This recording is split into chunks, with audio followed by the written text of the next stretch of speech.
Everybody, this is Alec from Aventurine. Hey, I'm creating a quick demo slash tutorial of the Aventurine 0.7.0 release. This is a pretty big release in the beta period. There's a lot of new features, a lot of polish that we added, and I thought it'd be a good opportunity to go ahead and create a demo because we're starting to get the shape that this is going to take leading up to the 1.0 release. So it's a good representation of what you can expect if you um, start using Aventurine. So a quick recap, Aventurine is a completely offline and private personal budgeting tool. Aside from a spreadsheet itself and a few others, it's kind of in a league of its own.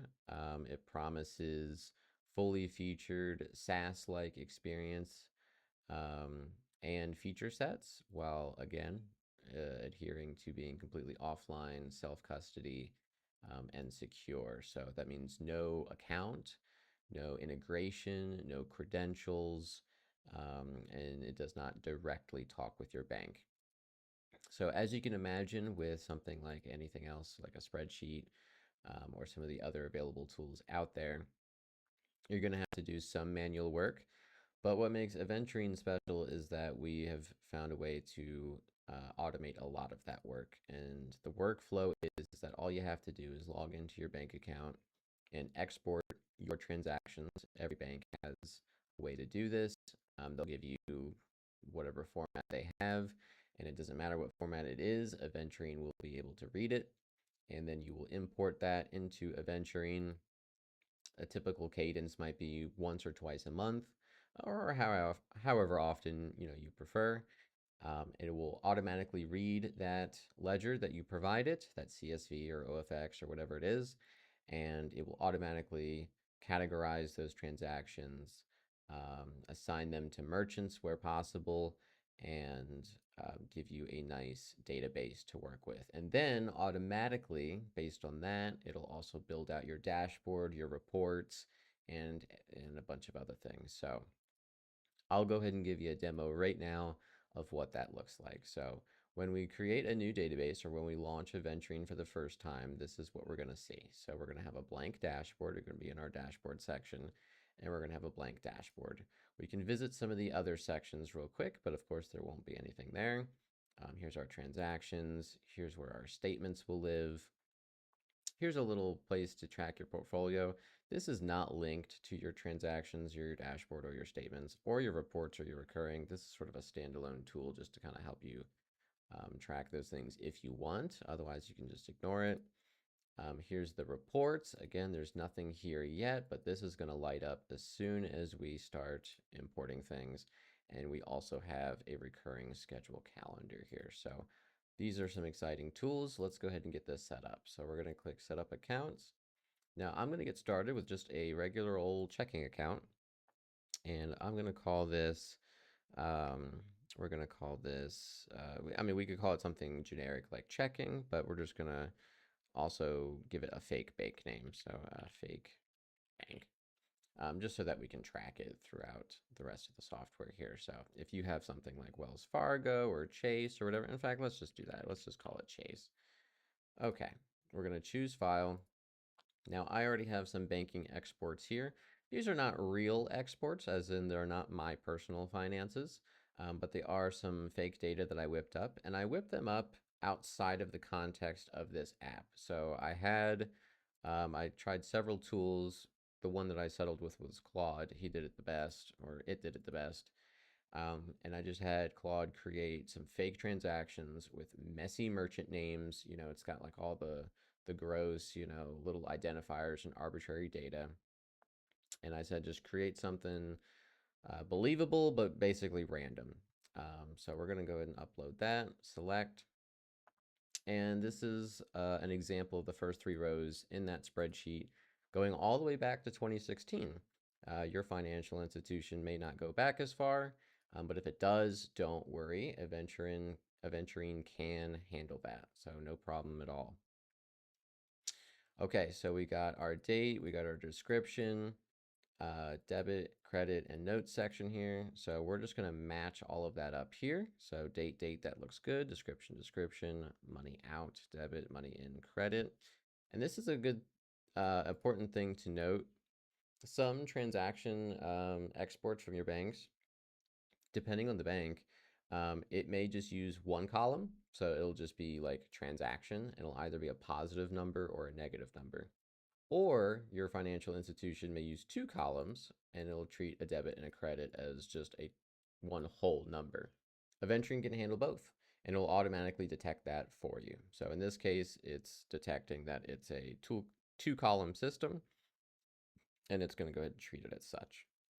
It's also detecting that there is a balance column, so we'll go ahead and let it do that. So we'll click continue. And when we continue, it'll prepare the import and you'll see that it gives you an example of the transactions that it found. So we can scroll down. Now, if there's any that you don't want to include, you can uncheck them. I have that there just in case, but I'm sure in most cases you'll just want to keep everything checked. So you can scroll through all of them if you'd like. Otherwise, if everything looks correct, let's just go ahead and click looks right. We'll go ahead and import it into the database. So success, your transactions have been added. That's great. So we'll go to our dashboard. Now we see some things have lit up already. And we can zoom out here to get a slightly different look at the dashboard. So here we have balances, which have been shown. And then we have our net worth, our account balances, and our income expense. So this is our Chase bank account. Here's our net worth that's being tracked. Here's our income versus expenses. Now we'll see that two things didn't light up here, and that is to be expected because those transactions, exports that I made were back in July, so they don't account for August. But I bet if we go back to July, we will see some activity there. So this is how you can cycle through what it found. Here's 2025, excuse me. And yeah, so you can go through all of those and check out your stuff.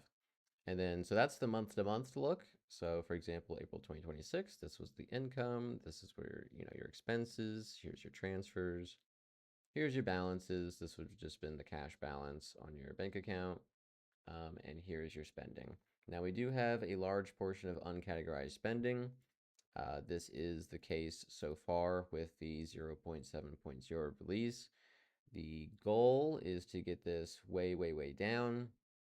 But obviously, this is sort of the main trade-off that we're working on closing with Aventurine, is that it's got a pretty large library and lexicon of existing merchants, but it's something that we're going to have to keep updating and keep training in the back end so that it can stay completely offline and detect all of your merchants. So, but it does a pretty good job to start, and I'll show you what that looks like. And then here's our year to year.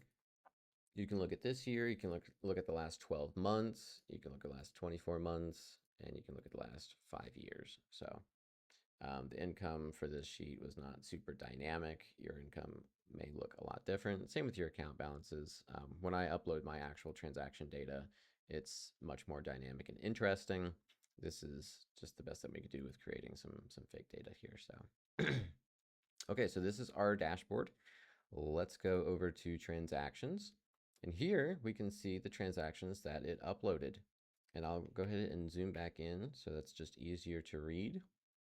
So this is a really powerful part of the software, this transaction section here. So this is going to give you a full table of all of your transactions. And it's going to show you 1 of 100 out of the 3,678 that we uploaded.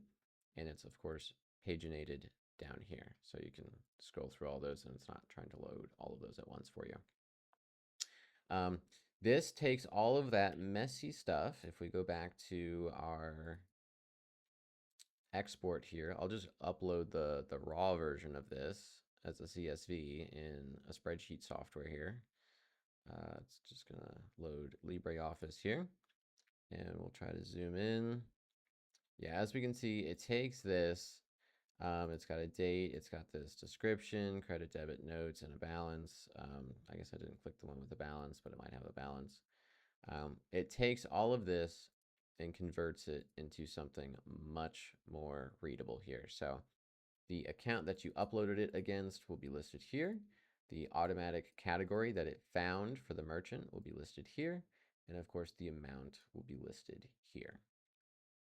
And this will always show, even if you have a two-column setup, it will just convert it into a standardized column for Aventurine, which we just use a single account called amount, and it's either a positive or a negative number. And then we also show that it will shrink the messy merchant stuff here. So here's check card 0706 Starbucks store Springfield. Right? Yeah, this is not readable. It will take this, it will find the merchant out of this string and throw it into a very simple Starbucks so that you can very easily see it. And it'll also assign the merchant avatar there. We are working on updating the local merchant dictionary and merchant avatar repository. Again, it does not reach out to the internet. It does not integrate with anything. This is all done locally. This is all stored locally on your machine. We can also go to settings and we go to transactions, or I'm sorry, appearance. We can actually turn the merchant icons off if you don't like them. So if you turn that off, it gives you a more consistent, just generic generated merchant avatar scheme, kind of like what email does, or you can turn it back on and it'll turn those on for you. I like them on. I think it looks cool. So we'll just leave those on there. Okay, so we have some food, we have some entertainment, we have some shopping. So this is how it's going to build out our dashboards and our reports. The categorization is key here.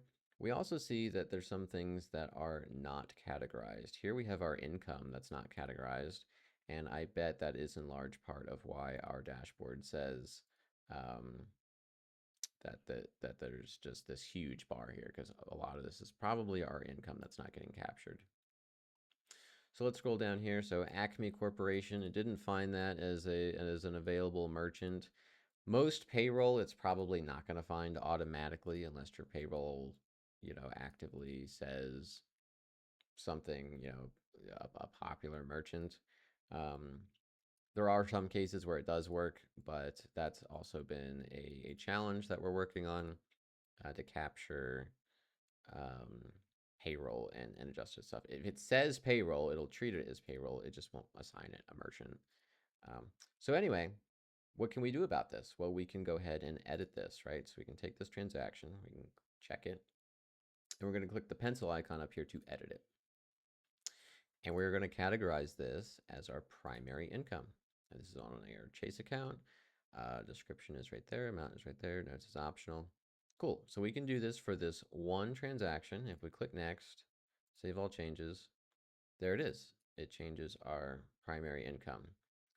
However, the caveat here is that if we scroll down, we may find more. Here's another direct deposit, and this is still not categorized. So let's do this again. Let's click this, and then we'll change this to primary income, and then we'll use this checkbox down here. Find similar transactions and apply the same categories. So we're going to check that. Click next. And now in this next modal, it's going to search our entire table and look for transactions that are similar to the one that we just we just showed. And we can see that they are similar, even though they're not exactly the same. They got these different numbers here, this different noise that every merchant and payroll and all that adds to it. Arbitrary data. It could be dates. It could be anything. So it automatically grabbed all these. Now we can leave it as is and click next, and it's going to categorize all of those for us, and that's great. We do want to make sure that this is right, though, because it does its best. It does its best job. It does as best as it can to categorize all these, but based on the confidence matching, it could have too much in here or leave too much out. So it's always a good idea to play with this match strength slider here. So we see that we're getting 87 results. Let's see if this changes much as we change this. Right? Okay, so down all the way here, it doesn't change. Now, if you want it to be 100% accurate, which means everything is exactly the same. Well, those unique arbitrary data at the end of each thing is going to mess that up. So, and as you can see, at 90%, we only get 12 here, so we're missing some. So it's wanting to treat all of these way too similarly. So 80% is working for us. That's probably capturing basically all of it. So let's click next, save all changes. And there we go. This uploaded or updated. And if we go to our type here and we go to income, we can see we now have a ton of income here. So this is fantastic. So what it wasn't able to automatically do, we were able to manually do within seconds. And that also segues into our table search feature up here. We have our filter chips, and we can very easily go through and find. Obviously, food is not income. We can easily find all kinds of good, useful information about our spending habits. We can find all the food that we spent. We can give it a date range. We can say this month. Uh, let's just find all food for this month. There was none because we're in August. What about if we change this to last month? Oh yeah, we're definitely gonna see some things there. So okay, here's some food from July. Looks like we bought 4 things of food in July. Again, this is just made up data from the AI or whatever. I just had it create random stuff. So you're probably gonna buy more than just this amount of food. You're probably not going to spend $44. Well, you might spend $44 at Chipotle, but $30 at McDonald's, that's actually pretty accurate. But yeah, so this is just some data. But the point is, look how easily and quick you were able to find that information. I could do the same thing with health and wellness. Looks like there wasn't any health and wellness last month. Let's change this to just this year. Okay, we did have some health and wellness this year. Went to CVS, got our um, gym membership there, some fast meds. Um, should really go more often. Cool. Yeah, so exactly. There you go. And we can click clear all and we can see our master ledger here. So all you'll have to do is just go through. Looks like this is like entertainment. Looks like it's like bowling. And you'll just want to go through and categorize these. And it's going to be a little bit of setup at first for the ones that it doesn't catch. But it's important to know once you make that rule, once you categorize it, it will remember it. So the next time you upload your transactions, it will just refer to your old rules and apply those. And basically, it's one-time setup. You'll spend a few minutes kind of setting things up, making sure everything's categorized the way you want it to, double checking things, and then from there on, you're good. So I know that primary income was a big one. Let's see if our dashboard looks any different. Um, Looks like we do have significantly more income from the last time that we checked. And we can do see that our uncategorized is going down and our rent is now being assigned here. I wonder if that's another one. So we can go to uncategorized and bam, there we go. So yeah, our rent is not being categorized properly. This is definitely going to be one that you'll probably have to just do manually. But again, once you do it, it'll be done. So okay, these all look good. Let's loosen it up to see if we capture anything else. Okay, so here's a good example. So we loosened it up and it found Comcast. Well, Comcast is not rent. So that's a little too loose. Let's tighten it back up. It found Comcast again. That's still too loose. Okay, here's a 70% match.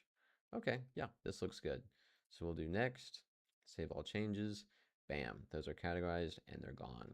And if you go back to our dashboard, again, August is empty, but if we go back to July, okay, yeah, this is looking much better. So now we've already made a huge dent in our uncategorized here. So after just a few more big ones, I bet this will be really, really low and our reporting is going to be super accurate. So speaking of reporting, we will get to that. Well, yeah, let's just visit that right now. So here's reporting. So here, right now, we have 3 major reporting categories, and I do intend to add more reports to each of these categories and potentially more categories. But these are some really great reports that we have so far. So let's go over cash flow. So, what is cash flow? Cash flow tells you the story about how much money is flowing into you on a monthly basis or a yearly basis. In this case, we go by years, and then where that money is flowing to throughout that time frame. So, we can see for the year of 2026, we had a net inflow of $27,000 so far. So, we're in the middle of 2026, so that makes sense. Looks like Claude's making about 54,000 a year. That's a nice, respectable salary.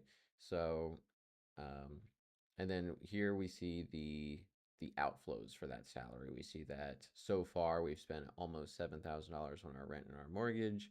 We still have this big uncategorized band here that we got to tackle, but that's okay. That's shrinking rapidly as we work on that. We have some food, we have some shopping, we have some insurance. So we can see very clearly at a glance where our money is going.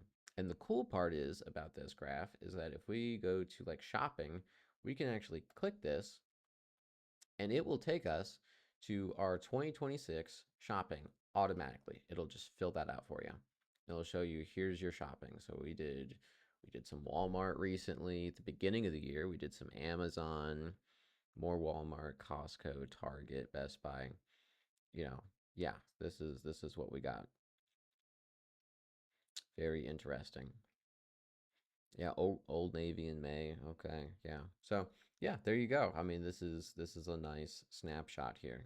And if you wanted to, by the way, if Walmart is like you only ever get groceries at Walmart and you don't get anything else there, and you kind of categorize that more as food, you can absolutely just click into that. Go here, check it as food, find similar, go next, and then just change your Walmart to food, and it'll remember that going on. Or if one particular visit was food, maybe you know that one particular visit was food, so you're going to categorize it as food, but the rest are basically shopping. You can do that too. So super versatile. Cash flow report is awesome. Here's a look at like a complete year. So it's for 2023. We had 50K income. And here's where all our money went. Here's our net outflows for the year. We did really good. We saved basically 50% of what we made. So that's fantastic. Uh, this is my favorite section is spending. I love being able to see where the money is going at over time, right? Cash flow gives you a snapshot of just the year, where it went for that year. This gives you a snapshot of the month to month. What are your habits? What are your patterns? So you can turn as many of these on or off as you would like. They're all on by default. So if I just want to look at food, here is what I'm spending on food over the months. I can look at it over 3 years. I can see, whoa, this February, I was spending a lot of money on food, but this February, I was fasting. I didn't hardly need any food. And you can, kind of go through and see those patterns. So I love that. I think that's super cool. Again, you can pile these on. You can say, well, it looks like I sacrificed some food for some shopping here. But is that the full story? Let's look at insurance. Let's look at utilities. Oh, utilities are flat. That's good. We want to see that. That's probably not real life at all, but we'd love to see that. Entertainment is, we're keeping our entertainment low. That's good. Nice and disciplined. So yeah, there's of course uncategorized. Here's our rent. I don't know why our rent is so sporadic. You'd think that'd be flat like our utilities, but it's AI generated transaction ledger there. So we'll just let it slide. But yeah, these are spending trends. So that's really cool. And then my next report, I love this report. This shows you the top merchants. This is showing you who is taking your money. And we have a time frame here for this report. So we got 12 months. So over the last 12 months, we can see bills to our Maple Street, assuming this is our apartment, and our rent to our Maple Street apartment.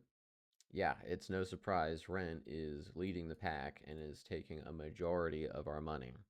But it's interesting to know that, okay, well, let's see here. If we look at the last 6 months, yeah, we're spending a lot of money on State Farm compared to, other merchants. Now, it's not the whole category, right? We're not spending more money on insurance per se than all of food, but we are able to see that a significant portion of money is going to one specific merchant here. Um, and that can either make sense because, well, I always shop at Aldi's, I don't shop anywhere else, or it might tell you a different story where it's like, well, I shop at Walmart, Trader Joe's, Aldi's, all these places, but seems to be the one I'm always spending more money at. Walmart's not as much money, and Trader Joe's is not as much money somehow, you know. So okay, that's interesting. Another cool thing is that, well, okay, if I'm interested in Aldi, I can actually click this, and just like the other report, it'll actually take me to a pre-filled um, table search, a transaction search of our Aldi transactions. So I can see, okay, yeah, I did spend $100 there and $100 there. And oh, okay, I did spend the weekly. I put notes here, the weekly haul. So that was back in November. Okay, interesting. Yeah, so these are my Aldi transactions, and if I go back to the report, and I go back to spending, and if I click on Walmart, I can see, okay, here's the Walmart transactions. And, yeah, some of these on average are a little less, but it also seems like a little less frequent as well. So, okay, that's probably the better narrative here is that I'm just not going to Walmart as much as I'm going to Aldi's here. So, interesting. Okay, cool. So, yeah, I love this. Just gives you the top 20. And you can set it for any time frame. If you do all time, it'll give you all time. So obviously rent of all time is you can see it. Yeah, you can see how much you're spending on rent. That'll give you some things to think about. Um, but yeah, we can see. Okay, yeah, well, yeah. Over the long term, Trader Joe's does seem to be more expensive. I mean, we did all time. I think there's 10 years of data here. So and then Comcast and Costco and gas and all that. Okay, so interesting stuff. Like I said, I really like these reports. And then forecast is an interesting tool. So what it does is it takes your last. See if it actually says. No, it doesn't. But I think it's 12. I think it's 12 months. Um, I'd have to check. But it takes your previous cash flow history. It's only going to show you, by the way, like 1, 2, or 3 months. This goes back to May, so yeah, like 3 months. But I'm pretty sure it averages like 6. I'd have to double check, but it's going to take that previous history of your cash flows and it's going to basically make an assumption like, okay, if those patterns continue, what does your cash flow look like into the future? What do your balances look like? Are you going to have more money or less money? And it's going to give you a rough estimate. It's interesting that it's giving you a straight line in this. When I use my real data, it actually looks real. And I verified it and it looks correct. So I think there's something about this AI data that's like, just not perfect. Um, Now we can ignore or not ignore transfers. Looks like it doesn't matter because we don't have transfers. Looks like we have a couple transfers. Let me just double check. Go over here, savings, investing. Okay, yeah, we do have some investing transfers. Okay, so that's what it's looking at. So yeah, it's just a way to help kind of like project into the future. So, and we can project like 6 months into the future, and it says, okay, yeah, we're probably going to have this much money in our checking account, in our Chase account, if the flows continue. And this is not too inaccurate, right? I mean, this is kind of the same slope as this. So even with this weird AI data, it's still actually pretty accurate. You can also add a one-time purchase, and it's not going to add it to your transaction ledger, but it is going to account for it in your cash flow forecast. So you can add like a little vacation there. It's going to say, okay, yeah, you're doing good. You're going to take your vacation. Your balances are going to dip, and it'll take you about a few months to recover, and you'll be back on track or whatever. So that's a really cool feature. I love having that. It doesn't mess with any of your data up here. It's just a way to sort of kind of plan for expenses to make sure you're not going into the red or anything. So useful tool. There are some updates I have planned for this to make this even more powerful and better, but already very useful. Okay, and then one more feature before we wrap up here is the recurring schedules. So it's going to give you a calendar, and by default, it'll just be blank, and you'll click this Find Recurring Schedules, and it's going to look through all of your merchant history, transaction history, and it's going to find things that it sees as repeating on a regular cadence. And when it sees that, it's going to be like, oh, okay, this is probably a recurring schedule. Let's go ahead and put that on the calendar. So you don't have to choose all of them, but yeah, it's going to see State Farm, Spotify, our Planet Fitness, Verizon, our utility bill, and our other utility bill. Great. Let's add these. And then it's going to throw them right onto our calendar. I'm actually going to zoom out just a little bit so that we can see the full calendar view here. Maybe harder to read, but I want people to be able to see this. So yeah, it'll put those on your calendar, and it'll show you the category, it'll show you the amount, and it'll show you the cadence. So it looks like every month on the 20th or thereabouts, we're getting our Planet Fitness. So let's go over here and see where it's at. Yeah, okay, every month on the 20th, there it is. So yeah, we're in August, we see our Verizon, but if we fast forward, right, we're not in September yet, but if we fast forward, we can see what we can expect in September. We can see, okay, in September, let's make sure we have money for this and for this and for this and for this and for that and for that. Fantastic. Now, of course, there are some things that are not listed here, and they're probably because they're uncategorized. So, again, that categorization stuff is going to be key to make sure this is as accurate as possible. And that's going to be effort on our part to make that as automatic as possible. But there's also always going to inherently be just a little bit of work that the user is going to have to do there. That just comes with the nature of not being fully automatic and integrated and online. That's how we're going to get our privacy and our security. So, but as we can see, really great job up front. And another cool feature with this is that you can add your own, right? So if you get paid on the first of every month, you can go here and say payroll, and it's income, and it's monthly, and it's $1,000. Cool. You can add that, and it'll add it to your schedule here. So it'll always be there. It's not going to just automatically put in your transactions. This is tied only to your import. You can manually create a transaction if you'd like. This is literally just a tool. It doesn't edit or change anything. The only time editing or changing happens is in these two features here, and that's going to lead us to our statements.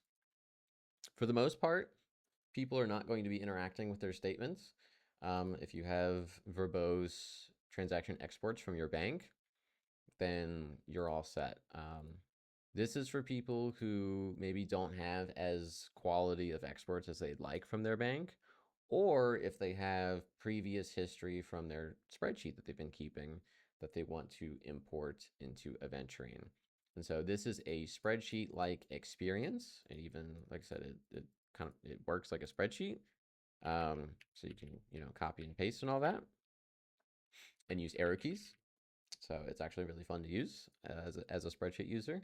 But yeah, this allows you to just copy and paste. Like if you wanted to go, let's see, do I have that open? Yeah, if you wanted to like take something here and paste it there, you can do that, right? So it's super fancy. So if you were keeping a spreadsheet before and you were keeping like manual categories and all that for everything, you can very easily copy and paste it in here. So it's also nice because there might just be something you can't really capture. Maybe you don't have an export for, um, an insurance payment. Maybe you made it with cash and you want to make sure that, it is recorded. You can manually record it and you can put it there. And this is a source of truth, right? So this, even though it's not a transaction and it's not going to show up as a transaction, it is going to be used in your reporting. So it will count towards your balances and your total spent on insurance. So This is the source of truth. This is sort of the back end. Transactions inform these sheets inform everything else. So just something worth noting. So that's your cash flow statement, and then of course your balance sheet. So right now we only have a Chase account. We can manually add a new account if you'd like. Manage columns, you can add an investment account or retirement account. We would recommend that you probably go through import if you have, again, if you have a savings account that you want to upload the activity to, like we could do this, right? Balance all that. 257 transactions, looks good. Cool, we uploaded our savings account. So now it's in there, and if we go to our statements and our balance sheet, there's our savings account. So that is the way that we'd recommend, again, but if you don't have access to export your transactions from that savings account, you can manually add it here. So you can say, manual entry, right? And there it is. You can say, okay, well, I got in this savings account in July, I actually got 40,000. It's a special account that nobody knows about, so we'll just list that there. And if we go to our dashboard, that is a cash account, so it's rolling it up all into that. But you can see that it is actually here, right? So there it is. Cool. Yeah, balances. Let's go ahead because yeah, we've only added if we go back to like July where there's stuff. So this is what your typical dashboard will look like. One more thing is yeah, we only have cash accounts here, right? Your Chase account, your savings account, this kind of stuff here. So once you get fancy and you get like an investment account, and again, you can just add this manually. You can just like track your Robinhood account. Because it's just really easy to check what your Robinhood balance is like once a month and just punch it in here. Retirement account, 401k, same deal, right? So you can kind of just check, oh yeah, doing good in the stock market, making $1,000 a month. I hope that's true for you. That's not true for me, but I hope that's true for you. $1,000 a month would be great. And let's say you got like 30K, and let's say I'm just gonna be lazy and copy that through. And I think there we go. So yeah, we'll just add that extra August here. So if we go to our dashboard and we go to August, we can see you have $8,000 in investments. We have our cash account and our retirement account, and we get our little donut here. And this gives us our net worth. So, and that net worth should match here, and it does, and it shows us how much our net worth is growing. So if we look at the last 12 months, we've grown our net worth by 24%. That's fantastic. You love to see it. Yeah, so I think we're basically on the end here. There's definitely some more settings and tweaks here. We do have a dark mode, which looks really cool. But I'll give you some time to explore the rest here. So check out the settings, check out ways to customize your experience. We have support for all countries. Accounting practices. If we do format, you can do your own symbol, put the symbol that you use the number format. Ooh, a bug. I will fix that. Use the number formatting you use if you use the comma or the periods or the space with commas, depending on where you're from. The symbol position before or after. Since, I mean, there's all kinds of cool stuff. So anybody from any country should be able to use this software and get some value out of it. So I hope you enjoyed this tutorial. Check it out, and if you have any feedback, let me know. I'm always improving and taking in your feedback and adding new features and polishing things. So love to hear back from you. Take care.